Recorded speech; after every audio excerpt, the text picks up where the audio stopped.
Over the past few years, professional pollsters ask Americans interesting questions about their beliefs regarding the present and future United States. Their questions have become increasingly interesting and equally as serious. Most recently, of June of 2022, Public Opinion Strategies, in partnership with the University of Chicago, released perhaps the most interesting of these polls to date. Polling 1,000 registered voters, they discovered a majority thought the federal government was corrupt, perhaps beyond repair. Almost half feel they are a stranger in their own land. But most striking is that at least 1/4 said it may soon be necessary to take up arms against the government. Deeper investigation reveals an even more startling find. Roughly 44% of registered Republicans agreed with that statement about taking up arms. But Democrats were not far behind. Only the sheer size of the independent voter pool diluted that agreement.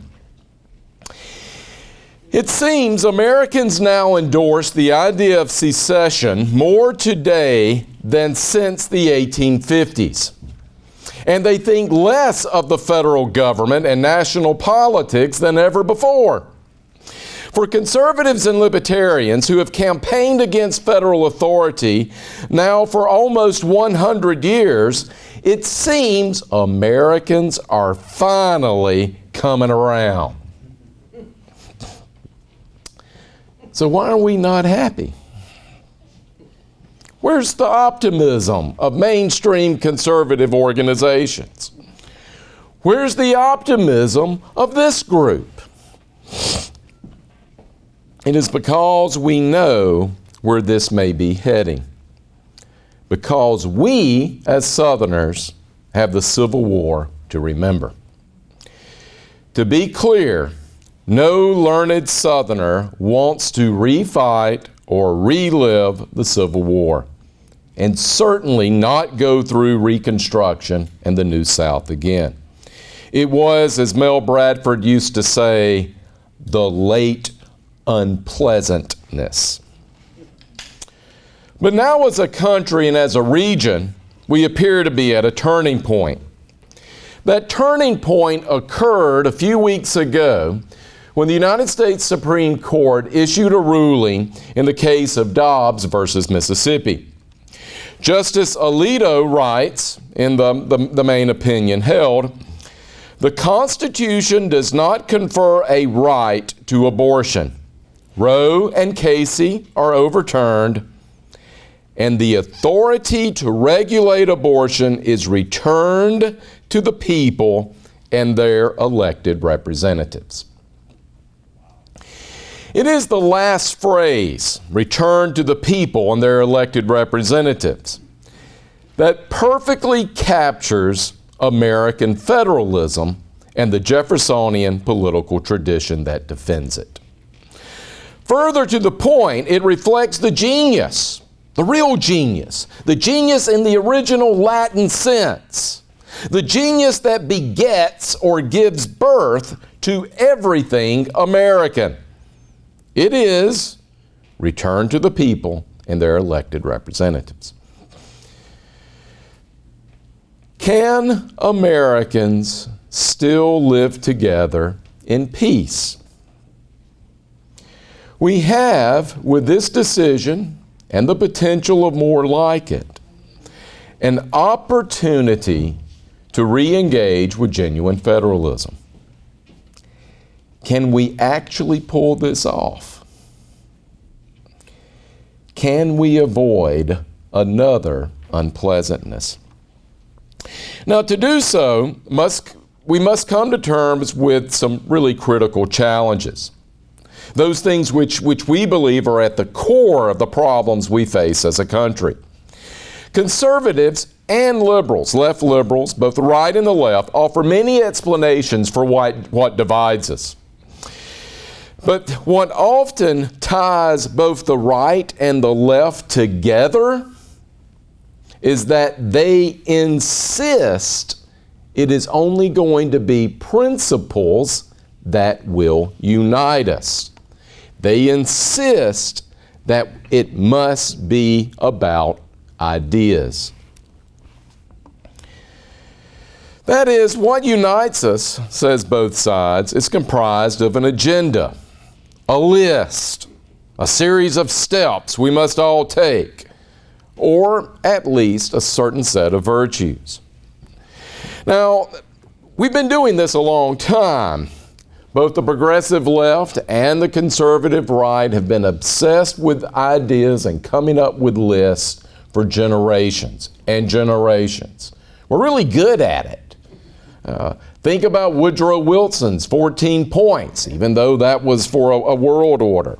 Consider Franklin Roosevelt's 4 freedoms, or even loftier goals that stretch deep into our past about the steps we must take to ensure we become a city on a hill.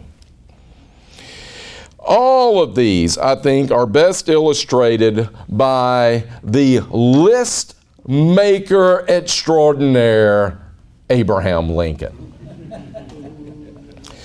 who in his Gettysburg Address pointed to the Declaration of Independence when he spoke of a people dedicated to a proposition.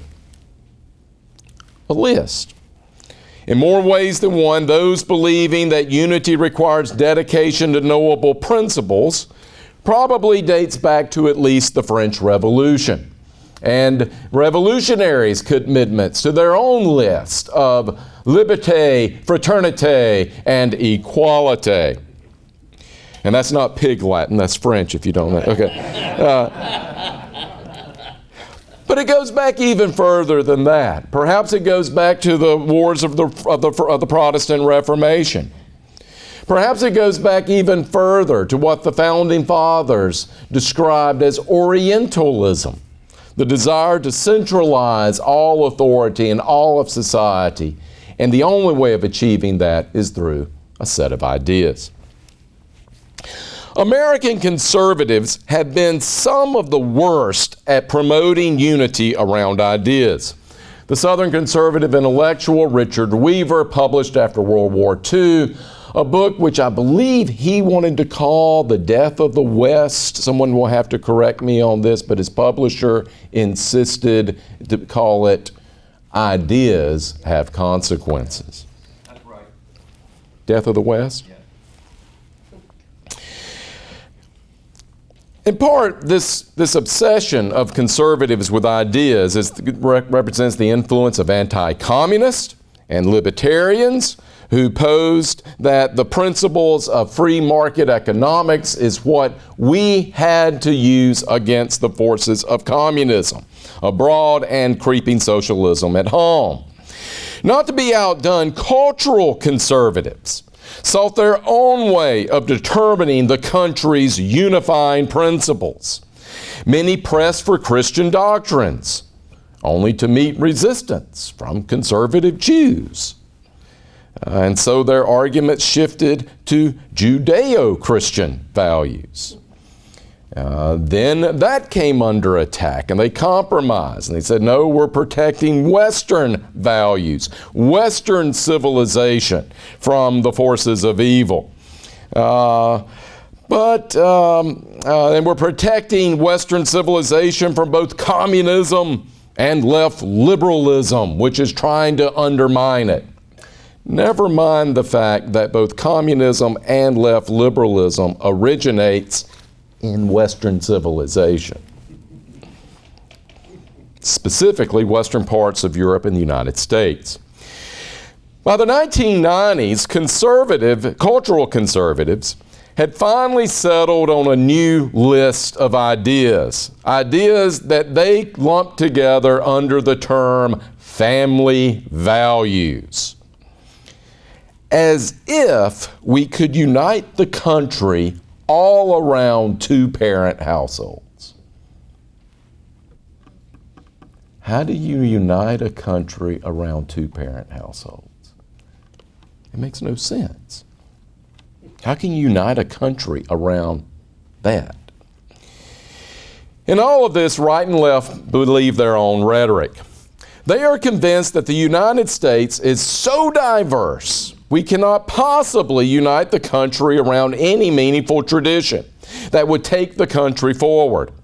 Now, to borrow from Mel Bradford, who borrowed from the British philosopher Michael Oakeshott, they are joined, left and right, with a dedication to a teleocratic government, or one that is meant to accomplish a special mission.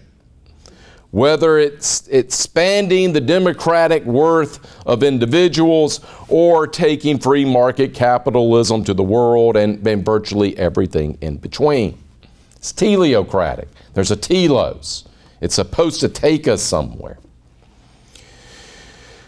Well, if the polling data is to be believed, surely a simple observation of the world around us declares that ideas are not enough. Friends, they were never enough.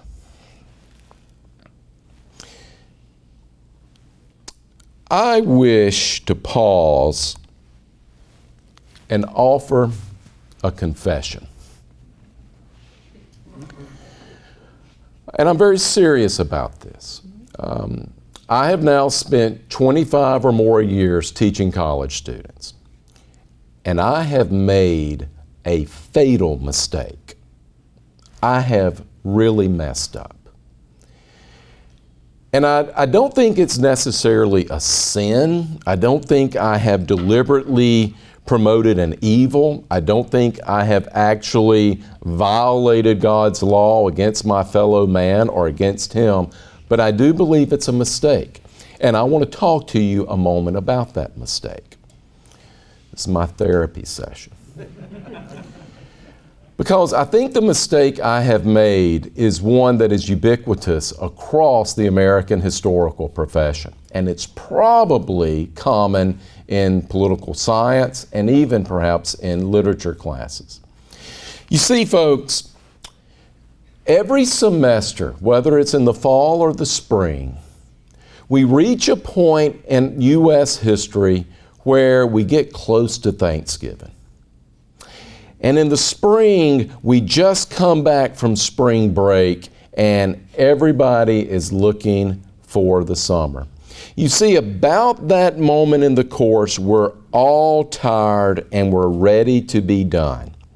And it just so happens, if you're teaching early U.S. history, you reach that point at precisely 1850.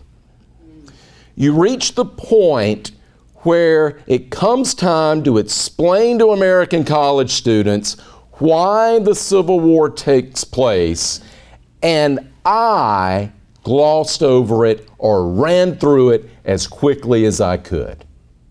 I wanted to get to Fort Sumter. A lot of fun stories at Fort Sumter. Or maybe I wanted to fight a battle. Or maybe I had some accreditation requirement that mandated I had to say something about Reconstruction. And I cut corners, and along with the rest of my profession, we sped through the 1850s, arguably the single most important decade for Americans today to understand. And I would throw up a slide, and I would have on that slide a list. And that list would begin in 1850. And it would go from the Compromise of 1850, and it would go to the Kansas and Nebraska Act, and it would go to the caning of Charles Sumner. At least I could mention what a Petagucha cane was. Then it would go into various troubles over the tariff, and then it would include John Brown's raid on Harper's Ferry. Then I would have to pause and explain to 18-year-olds why Abraham Lincoln won a four-way race in 1860. And I had to do it fast. I was ready to go.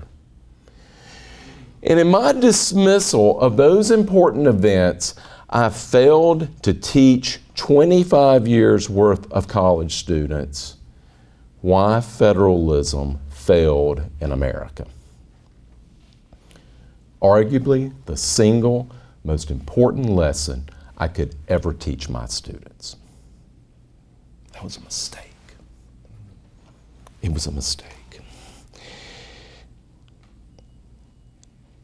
Failing a generation of students because of how I taught U.S. history. Ladies and gentlemen, the American Civil War was not inevitable. It was caused. And it was caused by far more than the presence of slavery. It was ultimately caused by a variety of factors that diminished American dedication to federalism, not only as a form of government, but as a way of life. One that requires constant dedication and constant stewardship of what is near, but tolerance for what occurs afar. It is a healthy balance between what is near and what is far, and a fierce unwillingness to confuse those two things. They may be blended, but never made the same.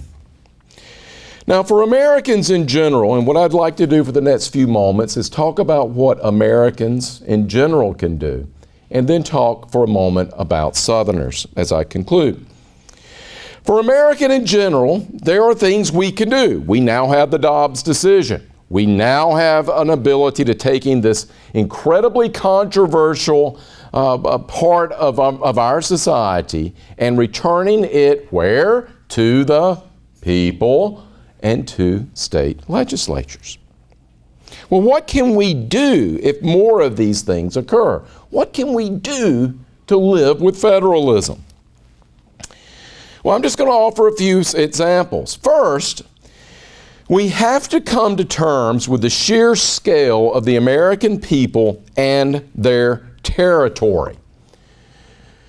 Now, the Abbeville Institute, I believe more than any conservative organization in contemporary America, has hammered this issue of scale and human scale home better than any other organization.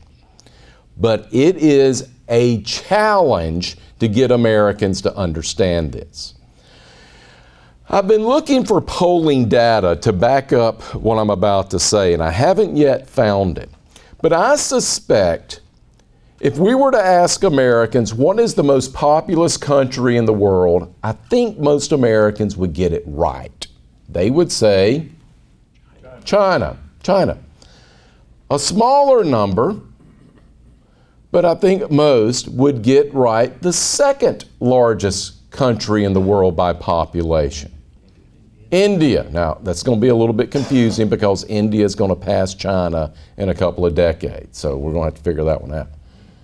But if I were to ask Americans, where does the United States rank in terms of human population? I'm guessing here. I think most Americans would place the United States somewhere between number 10 and number 20.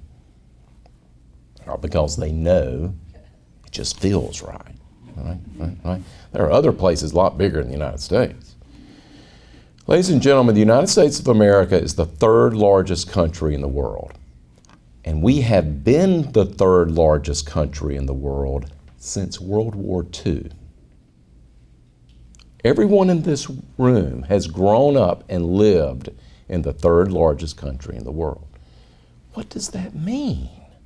What does that mean in terms of government? What does that mean in terms of cultural institutions? What does that mean in terms of market?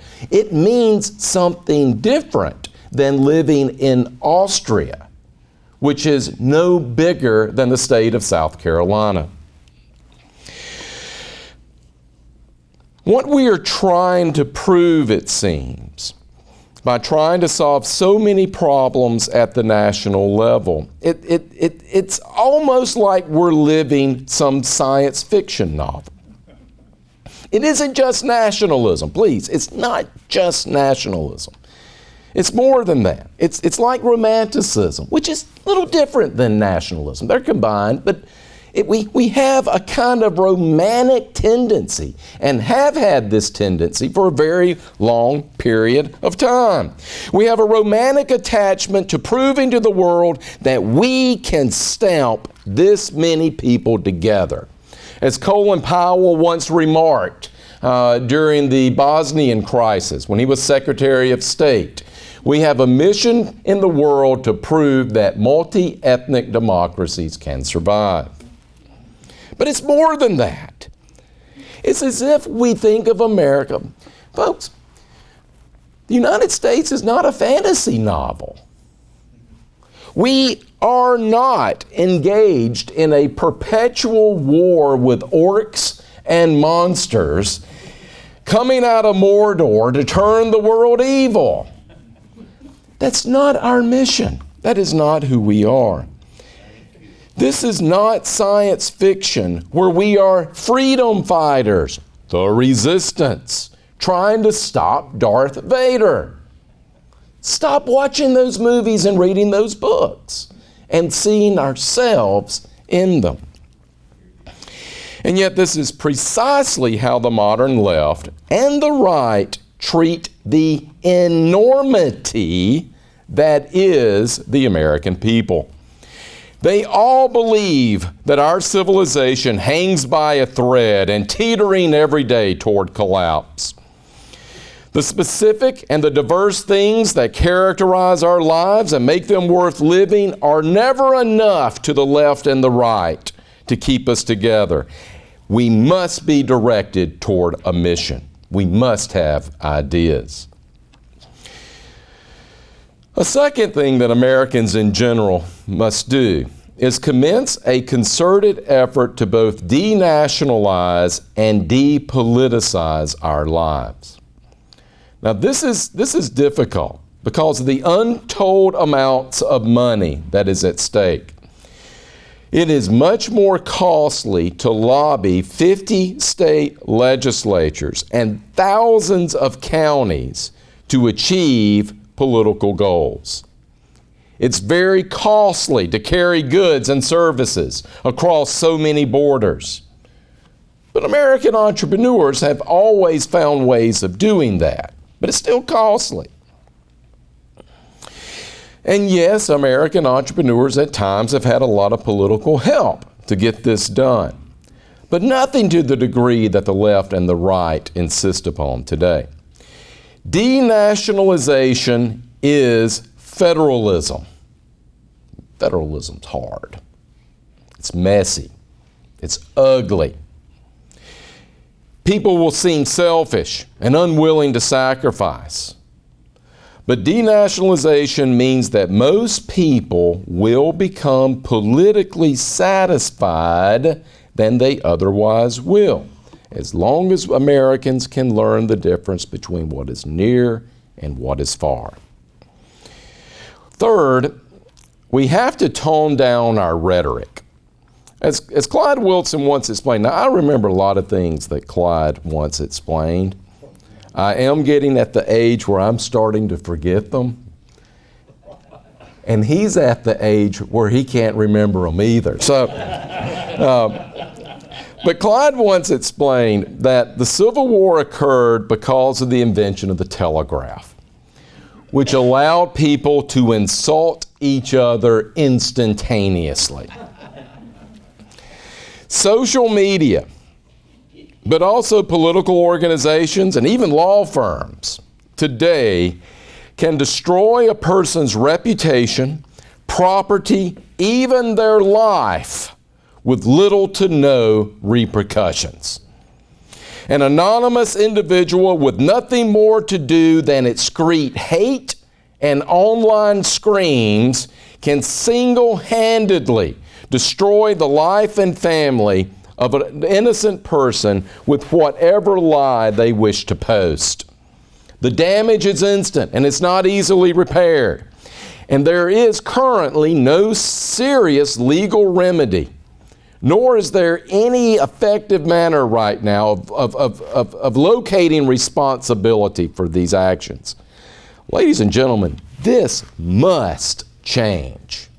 If federalism is going to survive, we must limit the ability of people to do these things without responsibility and without paying the cost of the damage they do. Is that a matter of free speech?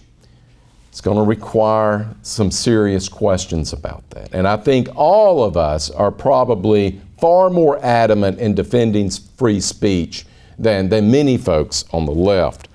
But something has to be done with the power of social media. Well, all Americans can do these things, but what if they don't? Are we optimistic? What if they don't? What if we fail as a people to act and live federally? What then will we turn to? What will Southerners do? Ideas are not enough. Let me take just a moment and suppose that we are all historians 100 years from now teaching students the causes and events leading to a second Civil War. This is pretend, okay? I'm not advocating this in any way. This is pretend. But what will such a lecture be? What will those historians rush through in an effort to get to summer vacation? Well, let's consider these things together.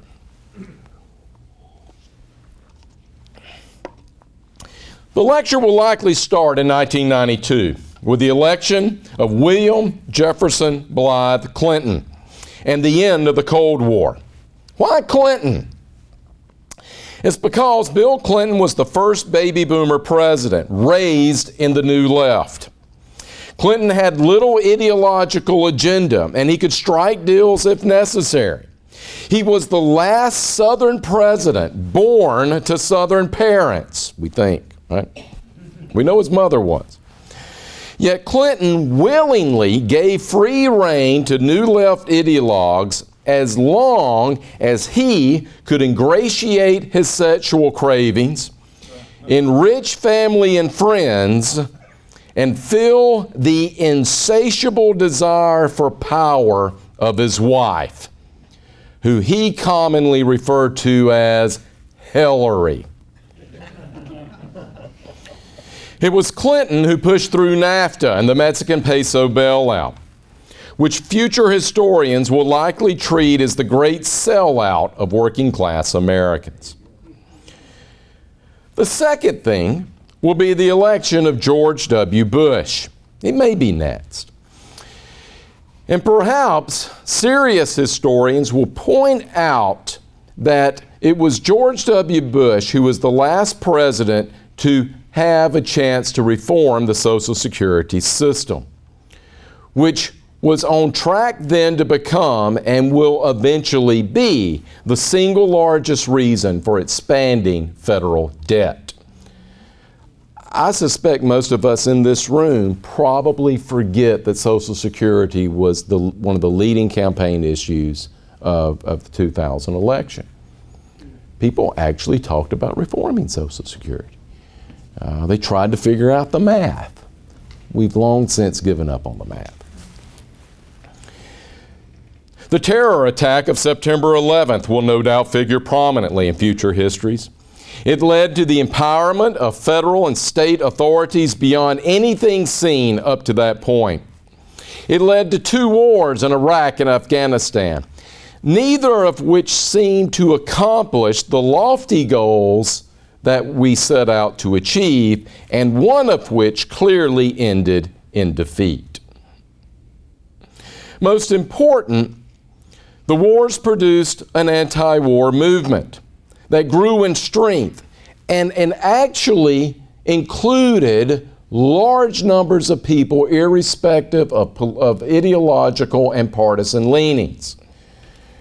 But that movement culminated in the election of a community activist, Barack Obama, who was handpicked by the dying Senator Edward Kennedy to take up his mantle of leading the radical wing of the Democratic Party.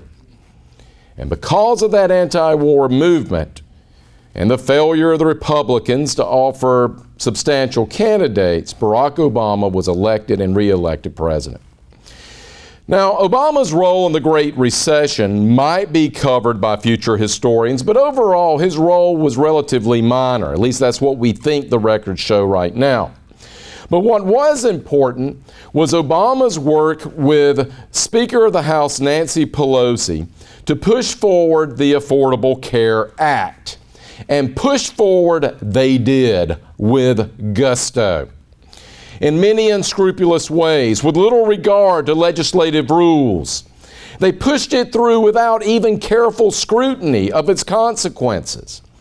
And not only did the Affordable Care Act make a problematic health care system worse, here's the real lesson. The passage of Obamacare energized and politicized a segment of the American population that had remained relatively dormant since the 1930s. Don't ever forget this. This is the real lesson of Obamacare. It energized and politicized married women. Married women. In fact, the most important political consequence of Obamacare and the Obama administration depended upon a division between unmarried and married women. This division would prove critical for American politics after Obama's election in 2008. Because, in part, unmarried women, on average, tend to be very radical in their political views. And this became apparent as the Democratic Party exploited this to their advantage. Republicans initially were caught off guard, but Republican strategists soon realized they could count on married couples. And by roughly 2020, this division had grown to pit unmarried young women versus married couples whose households included children under the age of 18.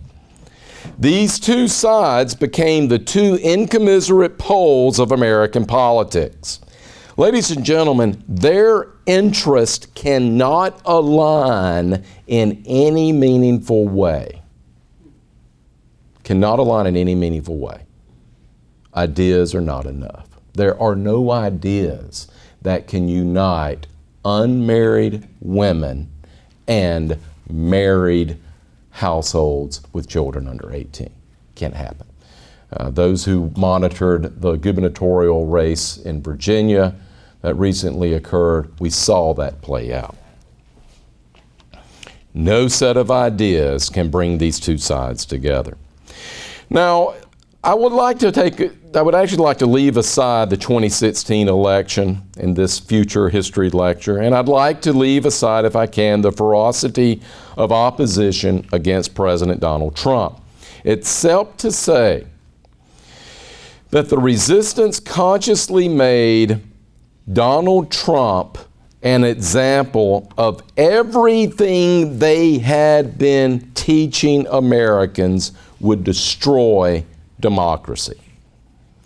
Since World War II, American teachers had been explaining the rise of Adolf Hitler, the persecution of Jews in Europe, the causes of World War II, and the consequences of World War II for political institutions in a very specific way. And they did so by explaining the rise of fascism itself in a very specific way. Did they talk about the rise of communist thugs, inflicting untold violence upon Italians and Germans, and the failure of liberal governments to suppress that violence, and then the willingness of Italians and Germans to turn to fascist thugs to help them protect themselves from communist thugs? No, that was not taught. Instead, it was taught that Adolf Hitler rose to power because he could speak well, he could get people excited, and he could cause them to turn out for elections. And this is exactly what Donald Trump became. He was loud. He was a wealthy businessman. He was masculine, dismissive of policy experts. Oh, no. An excellent public speaker who drew huge crowds. In fact, I think for many academics, they could not figure out. How is he an excellent public speaker? Why are they listening? Why aren't they listening to me? Well, sorry, but... And Donald Trump was funny. Perhaps worse for democracy, and the left's ideas, people actually liked Donald Trump despite his many faults. The demonization of Trump and his followers may prove to be the greatest mistake we have made in our lifetimes. Now, in the background of all of this was a mental health crisis unlike anything we had ever witnessed as a country. A crisis that medical experts and political leaders had and have absolutely no idea how to address, and only continue to allow social media to make it worse. Finally, and most important, and this I'd like to draw serious attention to just for a moment, that future historian must emphasize one other thing in this lecture. And that is that political violence grew unabated and was actively encouraged, if not celebrated, by mainstream political leaders. The June 2017 shooting at the congressional baseball game was a start. The 2020 Black Lives Matter riots following the death of George Floyd resulted in billions of dollars of damage, the largest insurance payout for a civil disturbance in American history. And as we continue to calculate it, insurance companies are increasingly close to saying it was the largest insurance bailout ever, even more than hurricanes. And yet it was actively encouraged by the political class. Later that summer, 2020, following the police shooting of Breonna Taylor, an angry mob attacked Kentucky Senator Rand Paul while leaving the White House. And they did so with impunity. And in 2022, a man attempted to assassinate Justice Kavanaugh following the leak of the Dobbs ruling on abortion. And Americans are not upset. And politicians remain silent while secretly celebrating what's taking place. Reviewing these matters, only an imbecile cannot see what is coming, unless you were one of my former history students. Ladies and gentlemen, we must apply the brakes. And I believe only Southerners have what it takes. What can we as Southerners do? Number one, we can remember the past. And we can remember all of it that is still available to us. Not just the few monuments and the few stories of the war, but we need to remember our past. We need to remember our origins, both as families and as peoples. There's no need to sanitize the past. There's no need to do that.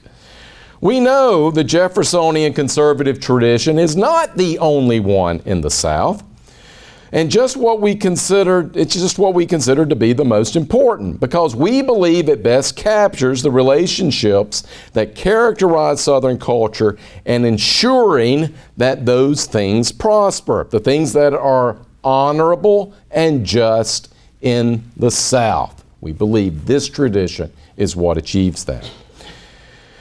We need to disciple the next generation. We need to give the inheritance that makes their lives fulfilling and complete. We need to make them capable of doing many things and seeing themselves in multiple ways at once. We need to teach them to dismiss efforts to make their sin-ridden lives totally dedicated to only one thing. Returning to the people means no one thing, one thought, or one power should totally command our attention and dedication. Of course, it is true we cannot serve two masters. But folks, we can be good Christians, good Southerners, and even good Americans without undermining the other. We can be multiple things. We can do it. It's okay. We need to recognize both the power and the inherent weakness of those determined to undermine common Southern habits of mind and being. They are indeed powerful because they exercise that power and they control prominent institutions and channels of culture. They learn from Antonio Gramsci, channeled through cultural Marxists and organizers like Saul Alinsky and others, that controlling these institutions gives them almost unlimited power. But there is also an Achilles heel. They are hardened ideologues and are only growing more rationalistic while turning their beliefs into a kind of religious fanaticism. Americans don't like religious fanatics. Yet these people, especially those on the left, and I wish to really emphasize this with you, ladies and gentlemen, they think and act within a hall of mirrors. Their world is a hall of mirrors. When they look out, seeing others, all they see are reflections of themselves. Everything they condemn in others is what they know in themselves. Have you ever wondered why it is that leftists condemn racism but seem to be the most racist? It's because that's all they see. They don't know you. They can't see you because they assume you are nothing more than a reflection of them. We can use this, I think, to our advantage. Racism, hatred, materialism, addictive behavior, and ignorance are the faults they find in others because those are the only faults they know. And they know them only through their own experience. Few things illustrate this better than their profane vocabulary. And you'll have to pardon me for a moment. Have you noticed in popular culture that there's only one word they use? Right? It's the only one they use. They don't even have the creativity of a good Southern redneck to come up with a lot of cuss words.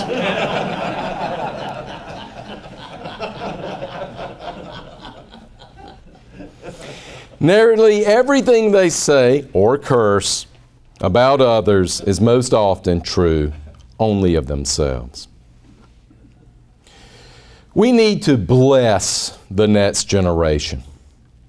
We need to take joy in the things we do. We need to laugh at ourselves and learn to tolerate what we may hate as long as we can exclude it from what is our own. We need to adopt new terms and use a different political language. Southern culture survives because there are so many different cultures here that has been able to live together for so long. There are things we hold in common, and it's not ideas. And we don't agree on the same ideas. Black Democrats and white Republicans in the South do not agree on the same ideas.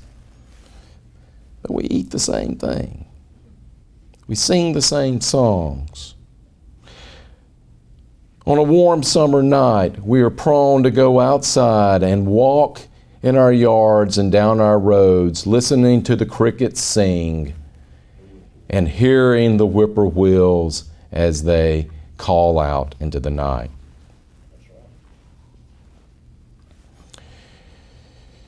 It's not about defending a list of principles, and yet that is exactly what conservative organizations stand for today. Theirs is a conservatism of a vocabulary list. And it does nothing. What have they conserved? Where is their victory? Where is their sting? Theirs is an agenda trying to appeal to 330 million people, the third largest country in the world. They have become our own version of what the British call one nation Toryism. Toryism. And it does not work. After all, the Dobbs decision is not really a mainstream conservative solution, is it? In fact, everything in the Dobbs decision might have occurred a generation earlier, in the early 1980s, when Republicans had enough votes to pass the Hatch Amendment to the United States Constitution. And yet, that effort failed because some pro-lifers insisted, no, we must have a national solution. And millions upon millions of people were killed because of that national solution.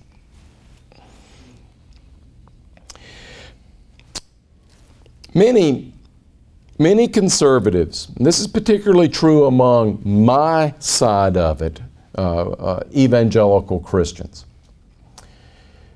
want desperately to be at the table. They want to be at the table of American influence. They want to be at the table of American politics. They want to be in the town square and influencing people and having rational conversations with them, all in an effort to get people to agree over the right ideas. The failure of this effort is made starkly apparent, I think, by today. There is no table, ladies and gentlemen. It's not there anymore. In its place is a big, fat, armored tank. And the turret is aimed at you. There's no table. But Southerners, Southerners don't really want a table. The table that goes back to the Pilgrims and their myth of Plymouth Rock and the first Thanksgiving is not one that Southerners have readily endorsed. We don't want a table, we want a block party. We want a party. We want a fellowship. We want dinner on the ground. We want fellowship night at church. We want a concert in the park. We want to set up tables in the cul-de-sacs of our subdivision and everybody bring their favorite thing. We want a crawfish bowl. We want a low country bowl. We want a time in which we can come together, not united by ideas, but by cherishing the things we love in common. And so we have certain opportunities here, certain strategies. For many conservatives, which we have heard explained at this conference, they are apt to follow Rod Dreher's strategy, which he calls the Benedict option. The Benedict option, which I'll probably mischaracterize, but summarizing it here, is predicated on the belief that conservatives have lost the culture war, that conservatives had failed. Well, we kind of agree with that. Yeah, good, Rod. But his strategy is that we must now withdraw. We must now withdraw behind gated communities in California, private and Christian schools in the East, creating our own cultural institutions, and being like ancient Irish monasteries, saving what's best in our civilization. I would offer that we need some different strategies. One would be the Gideon strategy. For those who are leaving and escaping, collapsing cities in the West and in the North, for those who see southern climes and are happy with our hospitality, who are eager to move their families to the South, for some of these people, the Gideon strategy might be best. And like the Hebrew judge who circled the Philistine enemies, they scared the pants off of those people. Perhaps we need to pass legislation that makes it very clear that we are not going to be like California or New Hampshire. Maybe we need to float new ideas, not ideas in the conservative sense, but legislative ideas that makes it clear we are not going to be like those other places. That requires some guts, but we still have time to do that. Or perhaps we need to follow the Joshua strategy. The time may come where we must figuratively, not literally, but figuratively tear down the walls of liberal Jericho. And that takes place, that occurs and we do kind of follow that Benedict option and build our own institutions. Ladies and gentlemen, there are simple responses to the kinds of arguments that the left levies against us. And sometimes those simple arguments can merely be, no, we don't. No, that ain't right. No, I can be more than one person. It's okay. I've got this. But perhaps most of all, and I close here, perhaps most of all, Southerners need to embrace the Ruth option. Ladies and gentlemen, despite the fact that we feel ill-treated and hated by the American intelligentsia, rank-and-file Americans still love the South. They still love our music. They still love our cooks. They still love our people. They still love our accent. They still love our hospitable ways. They still love our architecture. They still love our weather. They still love the fact that we treat people as human beings. And they want that. And for those who want those things, we must welcome them into our homes and welcome them to be a part of our people. They must become part of our people, like Ruth did of old. And as she and her mother-in-law Naomi conversed, you will be my people and I will be yours. And for those who are willing to learn to live federal lives and raise their children with federal souls, we should stand with open arms and welcome them in, keeping Gideon's torches well lit. Because, ladies and gentlemen, as William Gilmore Simms, the great Southern conservative intellectual, said, Southerners are best Americans when we are best Southern. And we have now finally reached a point in our history when Southerners, when left free and praised, Southerners are now the last best hope of American kind. Thank you.